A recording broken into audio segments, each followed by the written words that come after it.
জন্য আপনাকে অসংখ্য অত্যন্ত চমৎকার এবং সময়োপযোগী, বিশেষ করে বর্তমানের ব্যস্ত জীবনে কর্মণ্যেবাধিকারস্তে বা সমত্বং যোগ উচ্চতে মত দর্শনের প্রয়োজনীয়তা অপরিসীম।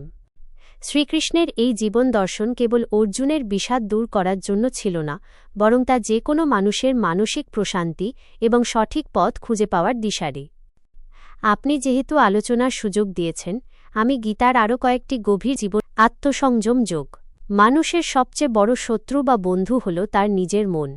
৬ষ্ঠ অধ্যায়ের ৬ষ্ঠ শ্লোকে শ্রীকৃষ্ণ বলেছেন, বন্ধুরাত্মাত্মনস্তস্য জেনাত্মই বাত্মনা জিত অনাত্মনস্তু শত্রুত্বে বর্তেতাত্মৈব শত্রুবৎ।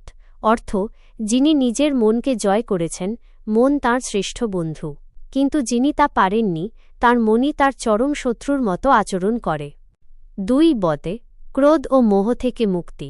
জীবনের পতনের কারণ ব্যাখ্যা করতে গিয়ে ২য় অধ্যায়ের ৬৩ নম্বর শ্লোকে বলা হয়েছে, ক্রোধাৎ ববতি সম্মোহঃ সম্মোহাৎ স্মৃতিবিভ্রমঃ স্মৃতিভ্রংশাৎ বুদ্ধিনাশো বুদ্ধিনাশাৎ প্রণশ্যতি।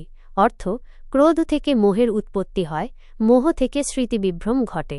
স্মৃতিবিভ্রম হলে বুদ্ধিনাশ হয়, আর বুদ্ধিনাশ হলে মানুষের পতন ঘটে। ৩ লোকসংগ্রহ আদর্শ স্থাপন।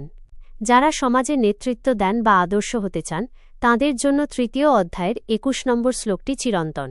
যদ্যদাচরতি শ্রেষ্ঠস্তত্ত্ব দেবেতর জন স যৎ প্রমাণং কুরুতে লোকস্তদনুবর্ততে। অর্থ, শ্রেষ্ঠ ব্যক্তিরা যা যা আচরণ করেন সাধারণ মানুষ তার অনুকরণ করে।